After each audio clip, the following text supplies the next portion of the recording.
तन में आग की लपटें कितनी भी दिखें, दर्पण गर्म नहीं होगा। दर्पण में आग की लपटें कितनी भी दिखें, दर्पण गर्म नहीं होगा। और आपने अग्नि लगा दी और पास में बैठ गए तो आप गर्म होंगे ही होंगे। और यदि मान लीजिए पास में नहीं भी बैठे हैं, दूर बैठ करके भी बार बार गर्मी के बारे में सोचेंगे, बार बार गर्मी के बारे में सोचेंगे, तो तन में भले ही नहीं पर मन में तो गर्मी आना शुरू हो जाएगी। सकल ज्ञेय ज्ञायक, कोई बात नहीं, संपूर्ण ज्ञेय के ज्ञायक हैं भगवान। संपूर्ण ज्ञेय, लोक के चराचर जितने पदार्थ हैं, जड़ जंगम जितने पदार्थ हैं, चेतन अचेतन जितने पदार्थ हैं, तीनों लोकों के जितने पदार्थ हैं, सकल ज्ञेय के ज्ञायक हैं। तदपि जानने में तो संपूर्ण लोक के ज्ञाता दृष्टा हैं, जानने देखने में भगवान। तदपि निजानंद रस लीन, कितनी गजब की बात। तीनों लोकों के चराचर को जानते हैं, फिर भी अपने निज आनंद के रस में लीन। कैसी स्थिति होगी। सृष्टि का कण कण छन छन जिनके ज्ञान में आ रहा है, प्रति पदार्थ प्रति पर्यायों के साथ झलक रहा है, गुण झलक रहे हैं, द्रव्य झलक रहा है, उनकी पर्याय अवस्थाएं झलक रही हैं, सारे परिणमन, नरक भी आ रहे हैं, स्वर्ग भी आ रहे हैं, मनुष्य लोक भी आ रहा है, त्रियंच लोक भी आ रहा है, निगोद भी आ रहा है, सिद्धालय भी आ रहा, सब कुछ आ रहा है भगवान के ज्ञान में। तदपि निजानंद रसलीन, इसके बावजूद भी वो अपने आनंद के रस में ही लीन है।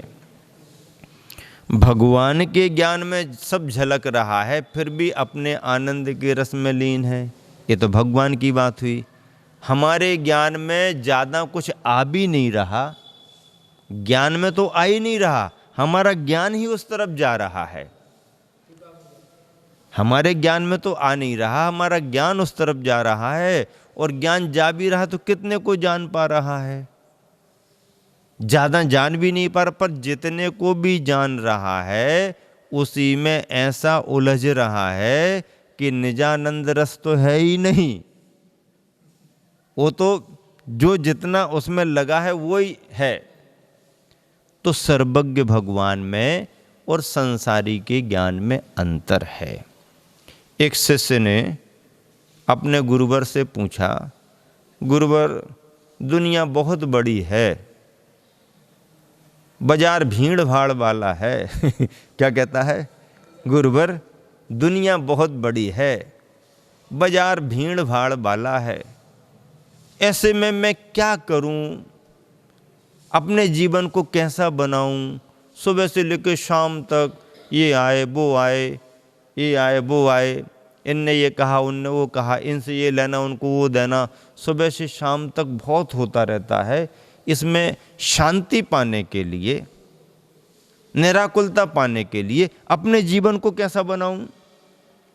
तो गुरुवर ने बहुत व्यवहारिक बात बता दी, शास्त्र की बात नहीं बताई, बहुत व्यवहारिक बात बताई। अपने जीवन को दर्पण की तरह बनाओ। क्या? अपने जीवन को दर्पण की तरह बनाओ। समझा नहीं शिष्य?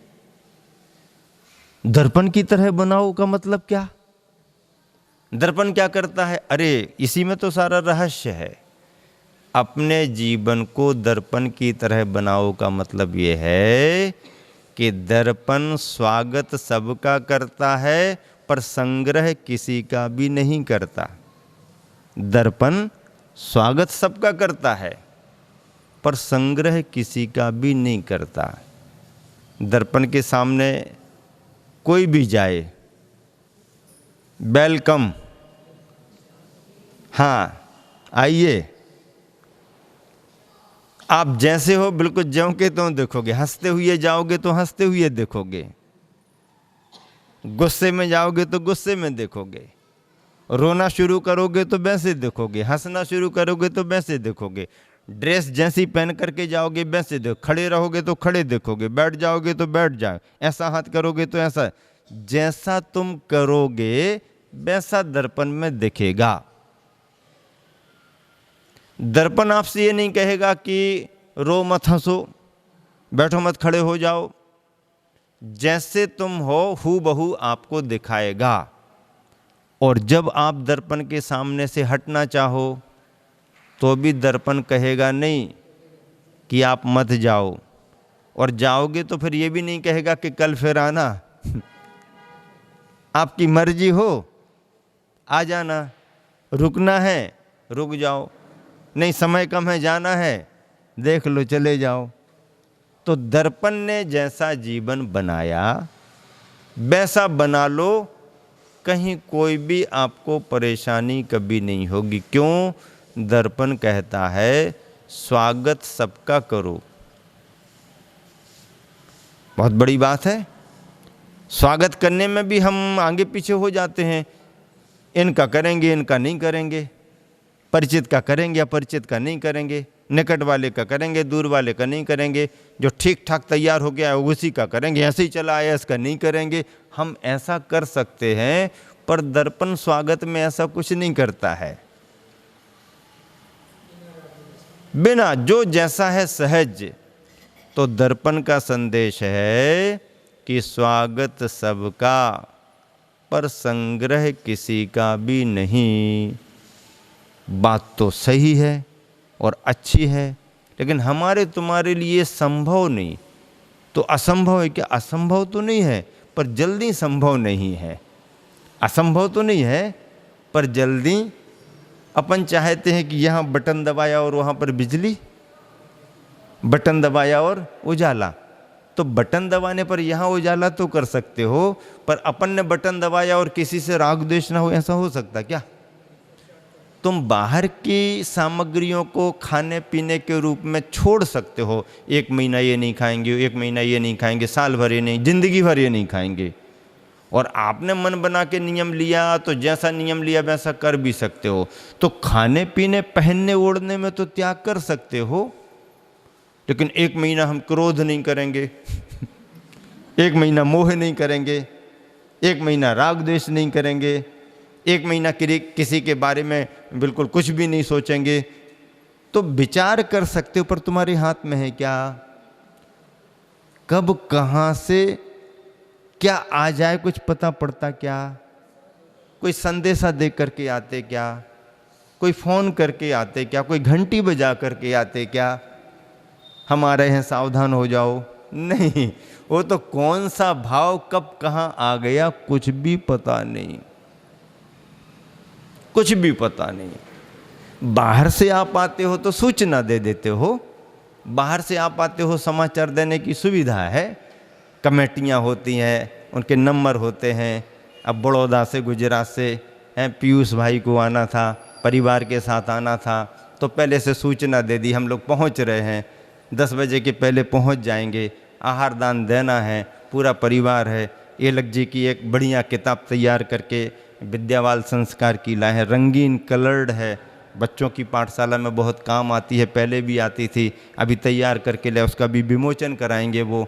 तो पहले से सूचना हो गई, आ रहे हैं हम पूरा परिवार। दोनों जन डबल सीए हैं दोनों सीए हैं। अब बताओ, यहाँ तो परिवारी जन आते, महाराज हमारा बच्चा सीए कर रहा, निकाल नहीं पा रहा, ऐसा नहीं हो रहा, ये रुक गया वो रुक गया, ऐसा पेपर। ये तो दोनों सीए हैं और कितने बरस से सीए कर रहे, सबसे सर्विस कर रहे, फिर भी धर्म के प्रति रुचि। अपनी मम्मी को लेके आए, परिवार के साथ आए, समाचार आ गया, आहारदान में सम्मिलित हो गए, अपनी किताब ले आए, अभी थोड़ा सा विमोचन कराएंगे समय पर। तो बाहर से तो सुविधा है कि कोई आए तो सूचना दे दे, अंदर से कोई आता है तो घंटी बजा के आता क्या? क्रोध कभी आता है तो पहले सूचना दे के आता है क्या? कभी चौकों में अंतराय आता है किसी को तो सूचना दे के आता है, ए हम आ रहे हैं तुम देख लो जरा सावधान हो जाओ।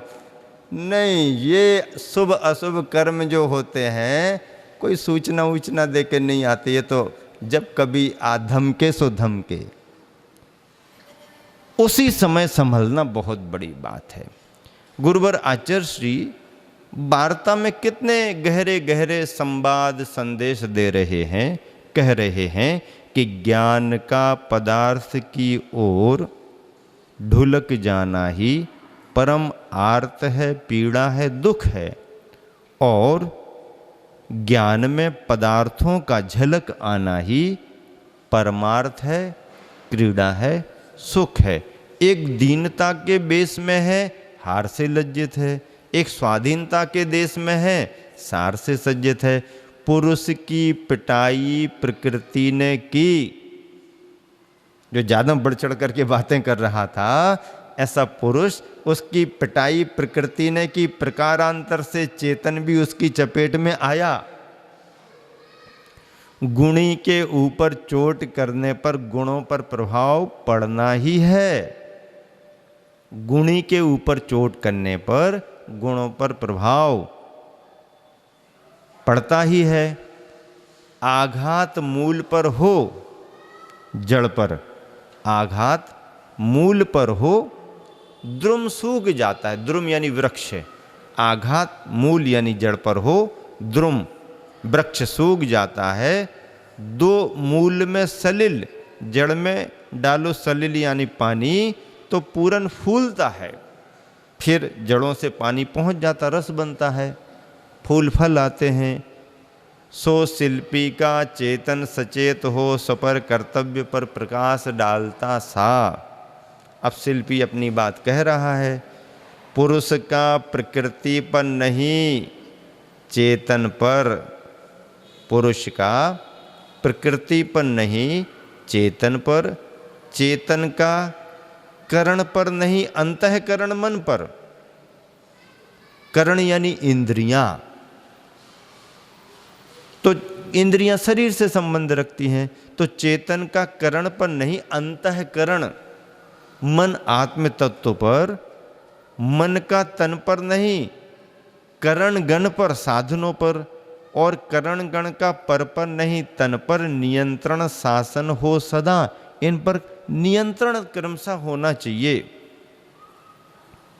किंतु तन शासित ही हो।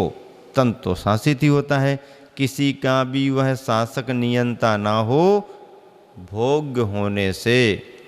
और आगे क्या कहते हैं, और सर्वे सर्वा शासक हो पुरुष, गुणों का समूह गुणी संवेदक भोक्ता होने से चेतन की क्रियावती शक्ति जो बिना वेतन वाली है सक्रिय होती है। चेतन की इस स्थिति को अनुमति प्रेषित करती शिल्पी के अधरों पर स्मृति उभर आती। स्मृति यानी मुस्कान। ऐसे संदेशों को सुन के, रहस्यों को सुन करके शिल्पी के अधरों पर, ओंठों पर मुस्कान आ जाती है। और क्या स्पष्ट होता है, उपयोग का अंतरंग ही, उपयोग का अंतरंग ही रंगीन ढंग वो योगों में रंग लाता है। योग किससे प्रभावित होते हैं? उपयोग से प्रभावित होते हैं। हाथ बाद में उठता है, हाथ उठाने का भाव पहले आता है। उपयोग ज्ञान दर्शन स्वभाव, उपयोग के अनुसार योग काम करते हैं। योग मन वचन काया, उपयोग अलग होता है, योग अलग होता है। योग मन वचन काया कहलाता है। उपयोग ज्ञान और दर्शन की परिणति जो आत्मा से जुड़ी हुई होती है। तो उपयोग का अंतरंग ही रंगीन ढंग वो योगों में रंग लाता है। उपयोग का अंतरंग ही रंगीन ढंग वो योगों में रंग लाता है। शिल्पी के अंग अंग चालक से चालित यंत्र सम, शिल्पी के अंग अंग चालक से चालित यंत्र सम संचालित होते हैं। और सर्वप्रथम शिल्पी का दाहिना चरण मंगलाचरण करता है।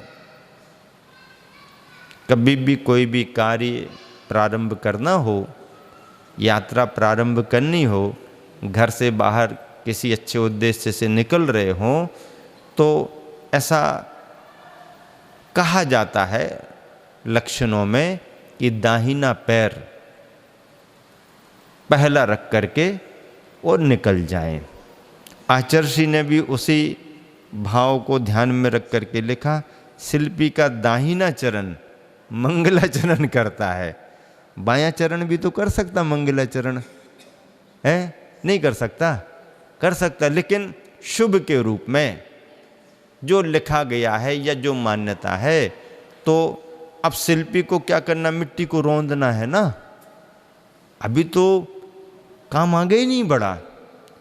ये तो रोटी बनाने की बात तो तुम्हारी बाद में होगी, अभी तो आटा ही नहीं उसना जा रहा।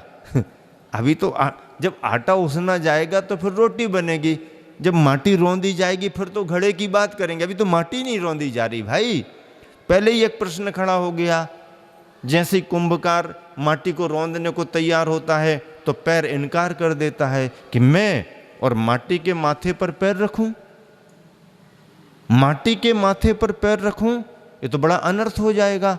माटी तो महान बनती है और मैं पैरों से पद दलित करूं, ये मुझसे संभव नहीं है। पैर ने इनकार कर दिया। फिर बीच में प्रकृति और पुरुष की चर्चा, ये आ गई वो आ गई और खूब सारी बातचीतें संदेश हो गए। लेकिन बाद में फिर जब शिल्पी के लिए सारी बात समझ में आ गई तो फिर उसका उपयोग बदलता है, और उपयोग का अंतरंग ही रंगीन ढंग वो योगों में रंग लाता है। जब शिल्पी का उपयोग बदल गया तो हाथ पैर चाल ढाल सब बदल जाती है।